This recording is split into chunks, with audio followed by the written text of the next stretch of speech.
Ayaw pagduha-duha sa imong kinabuhi, kung unsa ang padulngan sa imong kapalaran. Si Jesus mo uban sa malisod nga mga dalan, sa bukto niya agakon og sapnayon.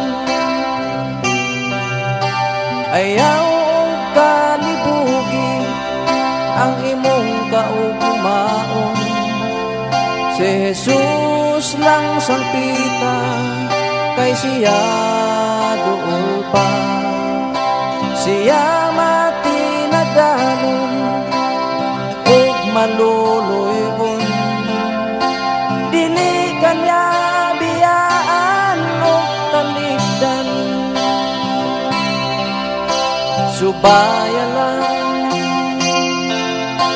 padayon lang, ang dag-anan hapit na makuptan. Liko na lang ang imong kaugalingon, kay ugma imo nasab ang panahon. Ayaw paghinaki ang kasakit sa kinabuhi, kini mo nabaylan sama sa alindahaw. Unya mawala na ang mga pagbalata, kung si Jesus ang imong tanawon. Ayaw kabalaka sa daghan nga problema, kini may kasulbaran sa unahan. Unya mapulihan sa panahon nga malipayon, kung si Jesus ang imong paharion. Subaya lang, padayon lang, ang dag-anan hapit na makuptan. Ligo na lang ang imong kaugalingon, kay ugma imo nasab ang panahon.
Pagtuom sa Ginoo,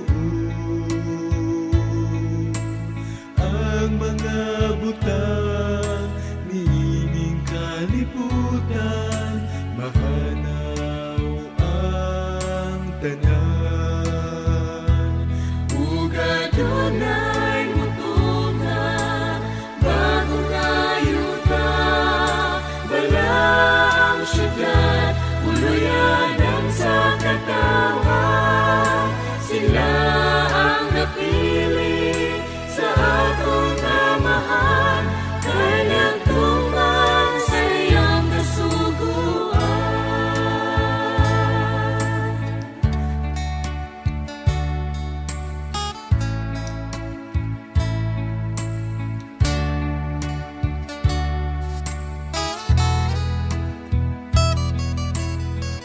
Akong igsuon, ikaw ba nahibulong sa atong panahon karon? Bubot bisan sa kapaingon, apan kini atong dawaton. Kay kini mahanaw sa umalabot nga adlaw, umasa iyang paghukom. Makita ang pulayanan nga matabong, maangkon ang kalipay nga lunlon. Ug adunay mutunga bago ngayuta, balang syudad uluyanan sa katawan. Sila ang napili sa atong amahan, kay nagtuman sa iyang kasuguan.